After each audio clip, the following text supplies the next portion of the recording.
Bismillahirrahmanirrahim. Assalamualaikum warahmatullahi wabarakatuh. Alhamdulillahi rabbil alamin.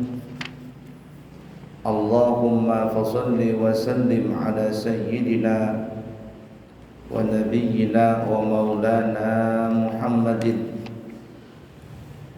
wa ala alihi wa ashabihi wa azwajihi wa dzurriyyatihi wa man tabi'ahum bi ihsanin ila yaumiddin, amma ba'du.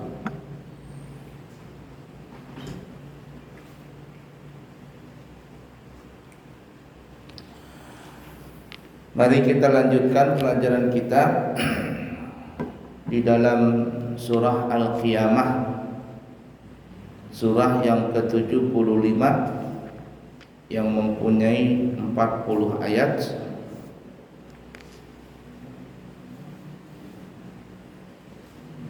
Mempunyai 199 kata dan memiliki 652 huruf. Termasuk kelompok surah Makkiyah, yang surah ini diturunkan setelah surah Al-Qari'ah. Diambil nama ini Al-Qiyamah, dinamai surah ini dengan nama Al-Qiyamah karena diambil dari ayat pertama, ada kata-kata Al-Qiyamah, la uqsimu biyaumin qiyamah, ada kata-kata kiamat. Surah ini pokok isinya ada dua. Yang pertama adalah Allah Subhanahu wa ta'ala memastikan kedatangan hari kiamat disertai dengan gambaran sekitar huru hara yang terjadi pada saat kiamat nanti. Dan yang kedua adalah surah ini menyebutkan sebagian daripada jaminan Allah terhadap kemurnian Al-Quran, yakni ayat-ayat yang ada dalam Al-Quran itu terpelihara, dijaga oleh Allah dengan baik, dan itu selalu ada di dalam hati dadanya Nabi Muhammad sallallahu alaihi wasallam, sehingga Nabi itu tidak pernah akan lupa. Sekali masuk ke dalam hati Nabi Muhammad, Al-Quran itu tidak pernah akan hilang dari dadanya Nabi kita Muhammad sallallahu alaihi wasallam.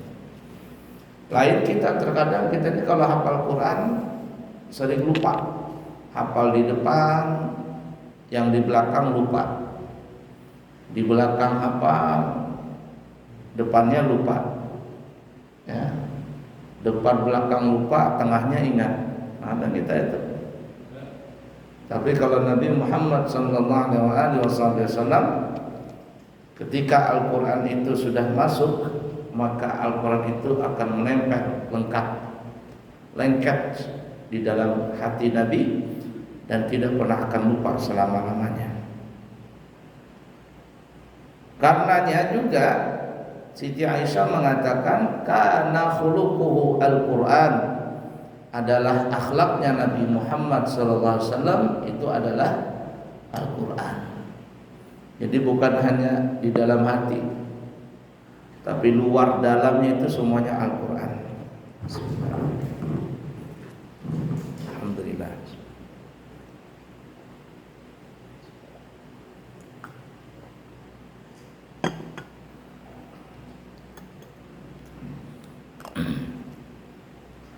Kita baca saja ya, bareng-bareng. Ikutin semua.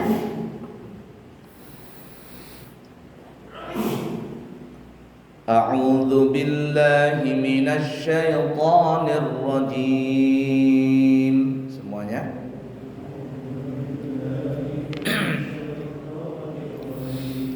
Aku berlindung kepada Allah dari godaan syaitan yang terkutuk. Bismillahirrahmanirrahim. Dengan nama Allah yang Maha Pengasih lagi Maha Penyayang. La uqsimu biyaumil qiyamah. Aku bersumpah dengan hari kiamat. Wala uqsimu bin nafsil lawwamah. Dan aku bersumpah demi jiwa yang selalu menyesali dirinya sendiri. Ayahsabul insanu allan najma'a idhamah. Apakah manusia mengira bahwa kami tidak akan mengumpulkan kembali tulang-tulangnya? Bala qadirina ala an nusawwiya banana. Bahkan kami mampu menyusun kembali jemari-jemarinya dengan sempurna. Bal yuridul insanu liyafjura amamah. Tetapi manusia hendak membuat maksiat terus menerus. Yas'alu ayyana yaumul qiyamah. Dia bertanya, kapankah hari kiamat itu? Fa idza bariqal basar, maka apabila mata terbelalak ketakutan. Wa khasafal qamar, dan bulan pun telah hilang cahayanya. Wa jumi'asy syamsu wal qamar, lalu matahari dan bulan dikumpulkan. Yaqulul insanu yawma idzin ainal mafar.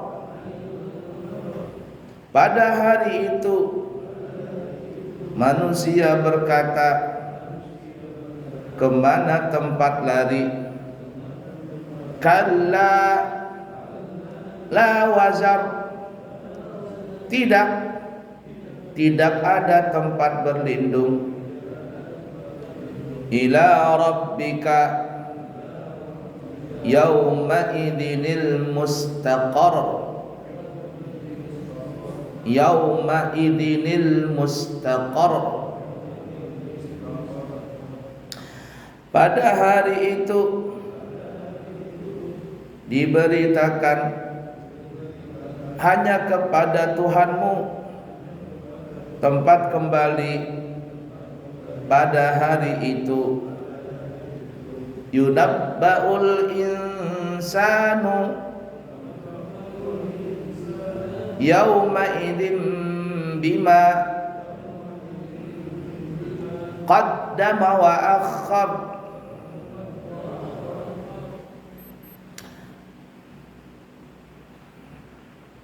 Pada hari itu diberitakan kepada manusia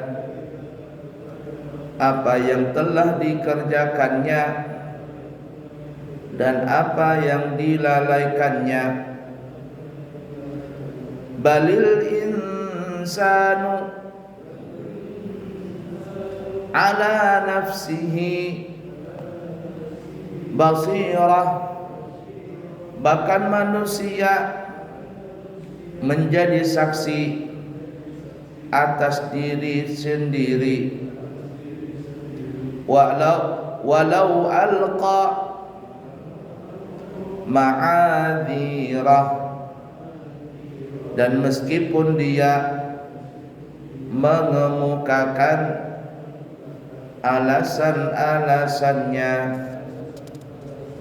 Sadaqallahul azim. La uqsimu biyaumil qiyamah, aku bersumpah dengan hari kiamat. Dalam ayat pertama ini Allah bersumpah dengan hari kiamat. Maksudnya adalah Allah menyatakan dengan tegas bahwa hari kiamat itu pasti akan datang. Oleh karena itu manusia hendaknya bersiap-siap menghadapinya dengan beriman dan mengerjakan amal soleh, karena hari kiamat merupakan hari pembalasan. Kita orang Islam yakin seyakin-yakinnya bahwa kiamat itu adalah hari penghabisan daripada hari di alam dunia ini. Dan di hari kiamat itu semuanya akan mati. Dan setelah hari kiamat nanti hancur, alam semesta hancur, nanti kemudian ada lagi namanya hari kebangkitan. Setelah hari kebangkitan disebut namanya hari akhir, yang setelah itu tidak ada lagi akhirnya. Yang hidup tidak bakalan mati lagi, selama-lamanya akan kekal di akhirat nanti. Yang masuk surga kekal, yang masuk neraka pun akan kekal, kecuali mereka-mereka yang diberikan oleh Allah ampunan setelah melewati siksaan di dalam penjara neraka. Mereka akan keluar dan akhirnya mereka pun akan masuk surga. Tetapi yang tertinggal, yang tidak beriman, maka dia akan kekal selama-lamanya di dalam neraka.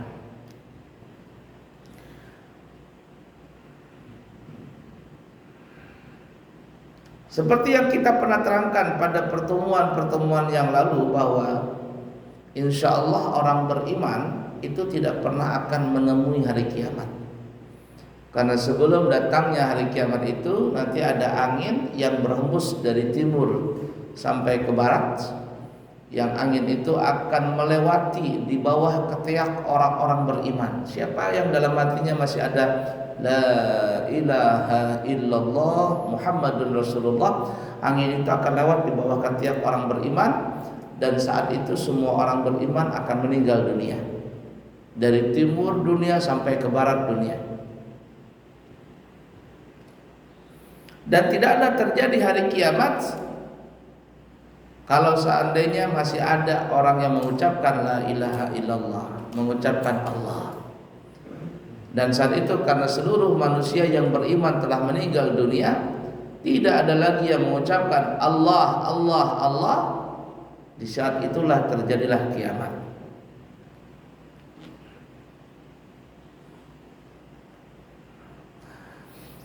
Tapi ada juga sebagian orang yang tidak mempercayai datangnya hari kiamat atau hari akhir. Kiamat saja mereka tidak percaya, apalagi sampai ada kehidupan setelah kematian. Zaman sekarang ada orang-orang seperti itu, bahkan mereka menyebarkan faham itu di kalangan masyarakat Indonesia, terutama yang muda-muda itu. Anak-anak yang muda-muda disebarkan pemahaman itu yang dikenal di luar negeri namanya ateis, yang mereka tidak percaya dengan adanya Allah. Kalau Tuhan saja mereka tidak percayai, apalagi bukti-bukti tandanya Allah, tanda-tanda kebesaran Allah ya, seperti hari kiamat dan lain sebagainya. Jadi mereka berkata ya hidup di dunia cuman ya hidup, mati ya mati, sudah selesai. Orang-orang yang seperti ini, maka mereka ini lebih jahat daripada orang yang selain Islam. Kalau orang yang bukan Islam, agama lain, mereka masih ada percaya dengan datang hari kiamat. Mereka masih percaya dengan adanya hari pembalasan. Agama selain agama Islam mereka percaya itu. Tapi orang ateis ini lebih parah daripada orang-orang yang seperti itu. La ilaha illallah. Wala uqsimu bin nafsil lawwamah. Dan aku bersumpah juga demi jiwa yang selalu menyesali dirinya.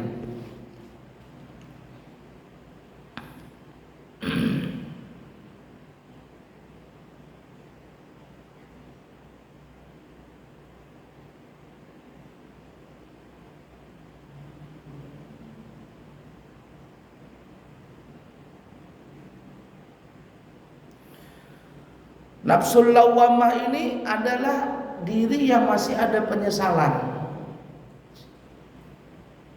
Kalau kita masih ada nafsu yang seperti ini, itu ibarat kata masih ada baiknya.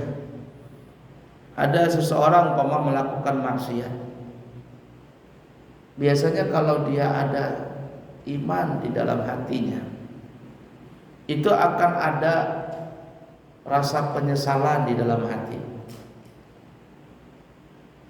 Nafsul lawamah merasa menyesali setelah melakukan perbuatan maksiat tadi.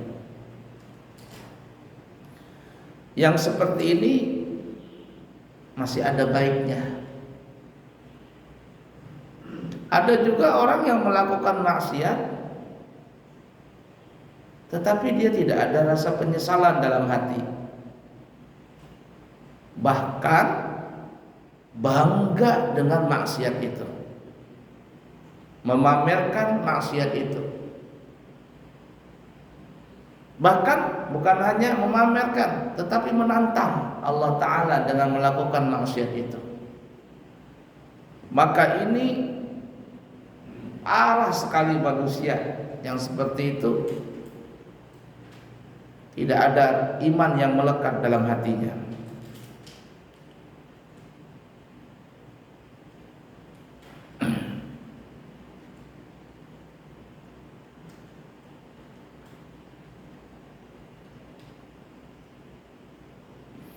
Nah, jadi kalau ada seorang beriman mempunyai nafsul lawwamah ini, masih ada rasa penyesalan, maka orang yang seperti itu masih ada kebaikan di dalam hatinya.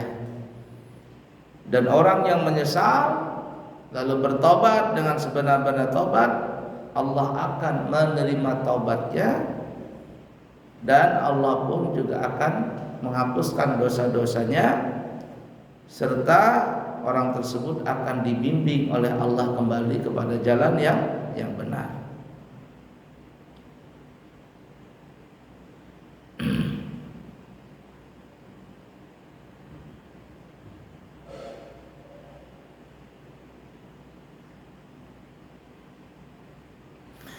Orang yang melakukan maksiat, para ahli ilmu hikmah mengatakan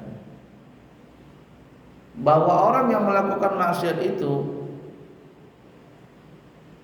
akan tersirat di dalam hatinya dua kemungkinan. Yang pertama, ada orang melakukan kemaksiatan yang di dalam hatinya itu melakukan kemaksiatan karena dorongan hawa nafsu, tidak sengaja, bahasa kitanya khilaf, tidak bisa lagi menahan, lalu bisa terjadi kemaksiatan seperti itu. Orang yang melakukan maksiat karena dorongan hawa nafsu atau karena terpaksa dan sebagainya, insya Allah biasanya orang ini ada rasa penyesalan, dorongan hawa nafsu, ya terpaksa dan sebagainya, gak sengaja dan sebagainya. Kalau ibarat kata tuh, kalau ada orang melakukan kriminal lalu ditanya sama polisi, kenapa kamu melakukan itu? Biasanya dia supaya enak, khilaf pak katanya. Khilaf. Orang yang melakukan kesalahan maksiat tadi ini dengan kekhilafannya, nggak sengaja atau terpaksa atau dorongan hawa nafsu dan sebagainya, di dalam hatinya ini nanti ada namanya lawamah, nafsul lawamah. Kalau memang benar-benar dia seperti itu, ada rasa penyesalan di dalam hati. Ada penyesalan di dalam hati. Dan orang yang seperti ini Allah Subhanahu wa taala akan memaafkannya, mengampuni dosanya, dan Allah akan masukkan dia ke dalam surga. Yang kedua, ada orang melakukan kemaksiatan itu karena sombong tadi, karena kesombongan. Maka ketika seseorang itu melakukan kemaksiatan tadi dengan rasa sombong, apalagi sampai memamerkan kemaksiatan tadi karena bukti kesombongannya, karena biasa orang sombong itu kan pamer. Kemudian dia menantang Allah Ta'ala, orang yang seperti ini tidak pernah akan ada harapan untuk bertobat. Dan di akhirat dosanya pun itu akan membawa dia ke dalam neraka. Dan orang yang seperti ini paling dibenci sama Allah. Dan bisa jadi orang itu tidak pernah akan keluar dari api neraka. Jadi kata ulama, orang yang melakukan maksiat itu ada dua. Yang satu karena khilaf, dorongan hawa nafsu. Yang satu karena kesombongan. Sebagaimana kata ulama, Nabi Allah Adam dengan iblis laknatullah, mereka ini melakukan kesalahan. Nabi Adam melakukan kesalahan karena melanggar larangan Allah, jangan makan buah khuldi. Tapi Nabi Adam melakukan itu karena dorongan daripada Siti Hawa, ya ibarat kata nggak sengaja begitu, digoda oleh syaitan, digoda oleh iblis yang menghasutnya, sampai akhirnya Nabi Adam memakan buah khuldi tadi. Lalu Nabi Adam dikeluarkan dari surga dan beliau bertobat. Pakaian yang ada di badan beliau copot semua. Lalu beliau menutup kehormatan beliau dengan daun-daun pohon. Lalu beliau diturunkan ke dunia. Menyesal Nabi Adam itu luar biasa. Siti Hawa juga begitu. Terpisah, bukan hanya diturunkan tapi terpisah antara Nabi Adam dengan Siti Hawa, dipisah. Karena kalau seandainya bersatu nanti ini belum sempurna hukumannya. Jadi bukan hanya diturunkan ke dunia tapi dipisah. Siti Hawa diturunkan di Jeddah, sedangkan Nabi Adam diturunkan di daerah India. Sekarang ini katanya masuk daerah Pakistan tempat itu. Siti Hawa diturunkan di Jeddah, makanya ada namanya Jeddah. Jadi kalau kita katakan negara apa yang paling tua di muka bumi ini, ada dua, yaitu Jeddah dan India tadi. Sampai sekarang menurut orang-orang yang ada di Jeddah bahwa Siti Hawa itu dikuburkan di Jeddah. Kuburannya ada dekat masjid Qisas kata orang, ya kan ya, yang pernah berangkat umroh atau haji itu kita akan lewati tempat itu. Cuman tidak ada orang ziarah, cuman lewat begitu saja. Ziarah ke Siti Hawa gak diziarahin, tapi di Kornes diziarahin. Tahu Kornes? Kornes tempat mallnya di Jeddah itu. Kadang saya juga bingung kenapa di Kornes dia ziarahin, sedangkan Siti Hawa nggak diziarahin gitu loh. Paling-paling cuma ngirim Fatihah, habis itu turun di Kornes sudah. Ya ala kuliah, alasannya di Kornes itu ngabisin uang real di sana. Ya, untuk ngabisin uang real sebelum pulang ke Indonesia. Kuburannya panjang sekali ya, mungkin ada 30 meteran, ada mungkin panjangnya itu. Nabi Adam diturunkan di India. Saya waktu sekolah di Hadramaut ada ketemu dengan teman orang Pakistan. Karena Pakistan belajar di Hadramaut juga. Lalu saya tanya tentang masalah ini. Saya bilang, apakah benar tempat Nabi Allah Adam diturunkan pertama kali di dunia itu di India? Kata dia, benar. Katanya itu di India. Tapi sekarang tempat itu bukan lagi masuk daerah India, tetapi masuk daerah Pakistan. Jadi India kan dulu besar tuh ya, kayak Indonesia juga tuh ya, sampai ke Malaysia, sampai ke mana, Sarawak ya, sampai ke Brunei, zaman Gajah Mada Bahari. Tapi ya karena pecah-pecah akhirnya berpisah, kayak Timor itu kan dulu Indonesia. Tapi katanya itu masuk daerah Pakistan sekarang ini.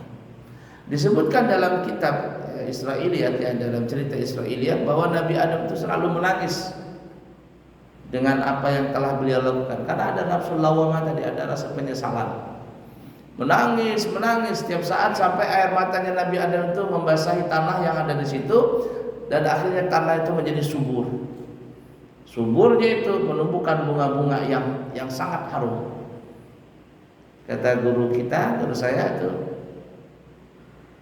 minyak harum yang mahal-mahal, kualitas yang mahal itu, bibit unggulnya itu diambil dari daerah itu. Jadi kalau ditanam pohon bunga itu luar biasa suburnya dan mengeluarkan bunga yang harumnya sangat istimewa sekali. Jadi minyak harum yang mahal-mahal diambil bibitnya dari sana.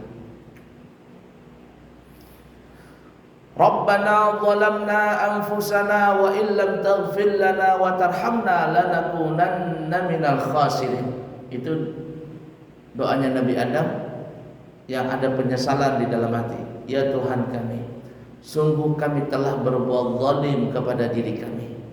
Jikalau Engkau tidak mengampuni kami dan menyayangi kami, maka kami termasuk orang yang rugi. Jadi kalau tidak diampuni Allah, tidak disayangi Allah, rugilah manusia itu. Sampai ringkas kata Nabi Adam alaihissalatu wassalam pun diampuni oleh Allah segala dosanya. Karena Nabi Adam ini melakukan kesalahan karena dorongan hawa nafsu, beliau memang dihukum di dunia.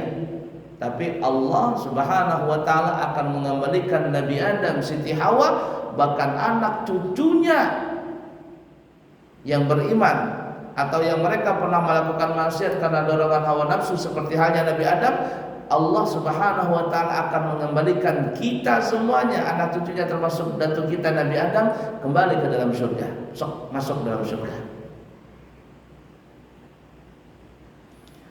Tapi sebaliknya yang kedua tadi, orang melakukan maksiat karena sombong. Contohnya siapa? Datuknya orang-orang yang sombong itu adalah iblis. Ketika Allah perintahkan kepada iblis untuk sujud kepada Nabi Adam, iblis tidak mau. Khalaqtani min nari wa khalaqtahu min tin. Ana khairum minhu. Iblis berkata, Engkau ciptakan aku ya Allah dari api, Nabi Adam dari tanah. Aku lebih baik daripada dirinya. Iblis dimasukkan dalam neraka nanti bukan karena dia mensyirikkan Allah, bukan dia berbuat maksiat, berjudi, zina, enggak. Iblis lebih hebat dari malaikat pada saat itu, bahkan dijadikan pemimpin daripada malaikat. Waktu itu tuh ratusan ribu tahun dia beribadah kepada Allah mulai diciptakan sampai saat itu enggak pernah dia berbuat maksiat. Iblis masuk neraka bukan karena zina, bukan karena mabuk, bukan. Satu aja masalahnya, dia sombong. Dia merasa lebih baik daripada Nabi Adam, lalu sombong, timbul ada iri, dengki dan sebagainya. Itulah yang menyebabkan iblis tadi masuk neraka. Yaitu penyakit-penyakit yang ada dalam hati. Karena iblis tadi melakukan maksiat karena kesombongan, maka iblis tidak pernah akan masuk ke dalam surga, bahkan dia masuk dalam neraka. La yadkhulul jannata man fi qalbihi mithqalu dzarratin minal kibir. Tidak pernah akan masuk ke dalam surga yang dalam hatinya seseorang itu ada rasa sifat sombong. Maka orang-orang yang sombong ketika melakukan maksiat, di dalam hatinya tidak akan pernah ada rasa menyesal sedikit pun. Tidak ada namanya nafsul lawwamah, tapi hanya adalah al-ammarah bisu, nafsu yang selalu mengajak untuk berbuat kejahatan. Kenapa? Karena ada kesombongan tadi. Akan masuk ke dalam neraka selama-lamanya dan tidak pernah akan keluar. Al-ammarah bisu, yang selalu mengajak untuk berbuat kemaksiatan. Di zaman Nabi Allah Isa alaihissalatu wassalam, Nabi Isa pernah berkata, bermohon kepada Allah, ya Allah, bahasa kitanya ya, kalau seandainya iblis itu taubat, kira-kira kau terima gak taubatnya ya Allah? Ya kata Allah, telah aku terima. Ya karena kalau iblis taubat nih ya, lumayan, artinya beban para nabi untuk mengajak kepada umat itu gak terlalu berat. Karena kita ini manusia dirongrong oleh dua. Kita ini bisa melakukan kemaksiatan karena dirongrong oleh dua. Yang pertama adalah iblis, setan, dan yang kedua adalah hawa nafsu. Dua ini yang selalu merasukin di telinga kita, di hati kita untuk selalu berbuat maksiat. Kalau hilang satu, kan lumayan tuh. Iblis umpama tidak ada lagi menggoda, hilang sudah satu, tinggal nafsu aja lagi. Nafsu ini. Jadi kata Allah Ta'ala, ya aku terima, tapi ada syaratnya kata Allah. Apa syaratnya ya Allah? Cari kuburnya Nabi Adam, suruh iblis cari kuburnya Adam, lalu dia sujud begitu sekali aja sebagai penghormatan kepada Nabi Adam. Itu aja ya Allah. Iya, itu aja. Alhamdulillah. Nah berat nih taubatnya iblis nih. Apakah iblis tahu? Tahu kata Allah Ta'ala. Di mana kuburnya Nabi Adam, tahu dia. Orang dia ngelilingin dunia semua. Dan dikatakan tidak ada tempat di dunia ini kecuali iblis pernah menempati tempat itu untuk ibadah di zaman dulu itu. Ringkas kata Nabi saya ketemu dengan kepala setan iblis tadi. Iblis itu yang nggak mati ya cuma satu aja itu.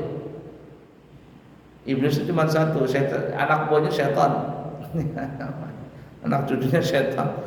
Ketemu iblis, iblis, oi Nabi Isa, ada kabar gembira iblis, apa itu?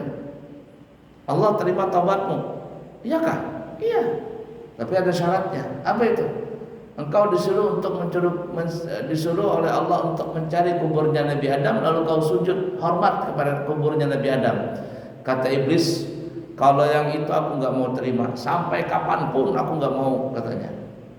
Musuh bebuyutan dengan Nabi Adam ini. Biar aja kata iblis masuk neraka, yang penting nggak mau ketemu dengan Nabi Adam. Selesai akhirnya.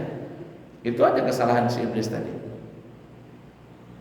Jakanya iblis taubat sudah, pemimpinnya taubat, anak buahnya setannya semuanya taubat. Enak sudah, manusia nggak lagi berat menghadapi, ya tidak terpengaruh dengan kebanyakan maksiat. Kenapa? Karena musuh satunya sudah hilang. Tapi karena selalu ada dua ini, iblis, setan ya, setan ini dan hawa nafsu itu selalu merongrong kita untuk selalu berbuat maksiat. Itu pernah Nabi Sulaiman alaihissalatu wassalam minta kepada Allah untuk memenjarakan semua setan yang ada di alam semesta ini. Karena Nabi Sulaiman itu kan diberikan kekuasaan untuk menguasai alam jin, alam manusia, binatang, semuanya dikuasai. Jadi suatu ketika Nabi Sulaiman jalan gitu di pasar. Ketika jalan di pasar, kita lihat keadaan pasar, wah orang ini sibuk semuanya dengan urusan dunia. Sibuk dengan urusan dunia. Kata Nabi Sulaiman, ini satu-satunya supaya nggak terlalu banyak orang bikin kesalahan. Setan aja dikurung semuanya ini, supaya tidak ada lagi orang yang terlalu tergiur dengan urusan dunia. Nabi Sulaiman minta ini, ya Allah izin, Saya kepingin nangkap iblis setan ini, boleh nggak? Kata Allah Ta'ala, aku izinkan. Ya. Nabi Sulaiman ingin menghilangkan sunnatullah ini. Karena kan sunnatullah itu di mana ada kebaikan, di situ ada kejahatan.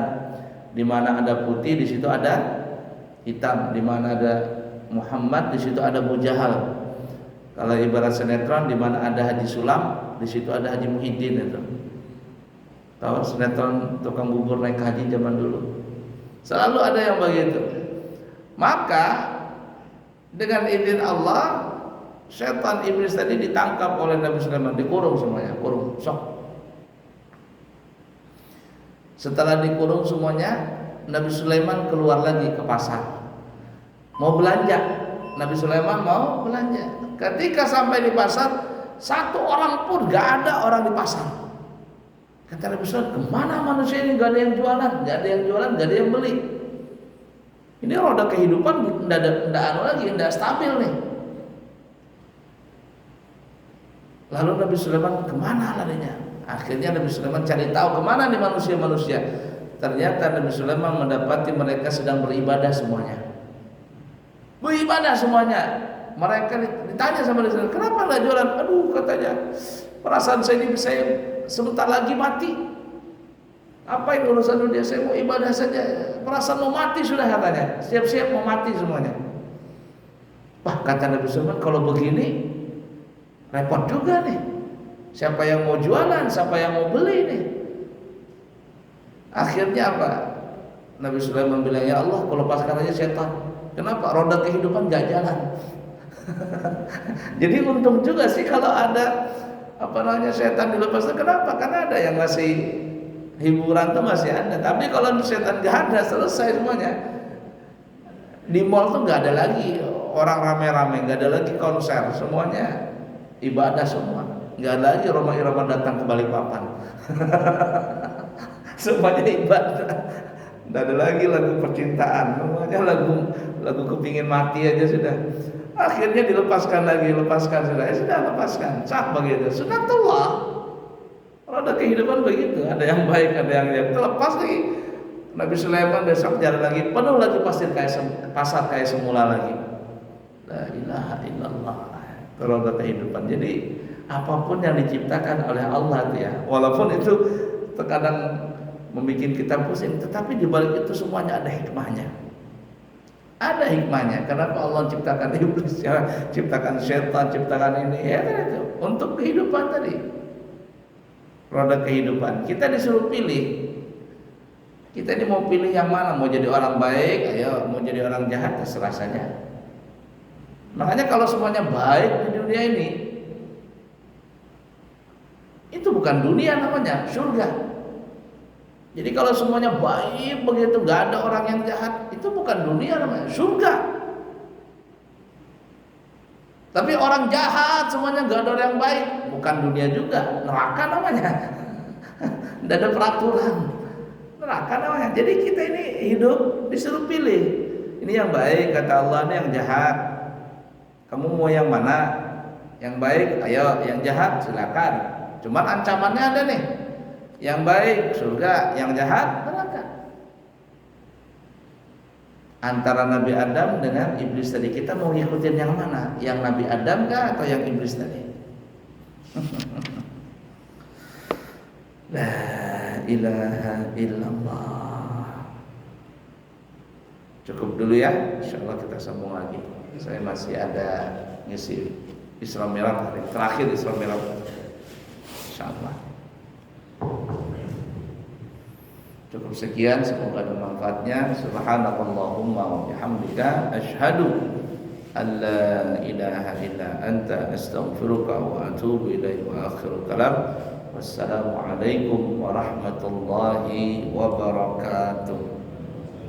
Alhamdulillahi rabbil alamin. Allahumma fassalli wa sallim ala sayyidina Muhammad wa ala ali sayyidina Muhammad. Allahumma inna nasta'uduka hadhihi al-ma'lumat ma ta'allamna min ulumiddin fa'arji'ha ilayna kullama nahtaj ilayha waj'alna minal 'amilin bima 'allamtana wa sallallahu alaihi wasallam Muhammadin wa ala alihi washabihi wasallam walhamdulillahi rabbil alamin. Taqabbalallahu minkum.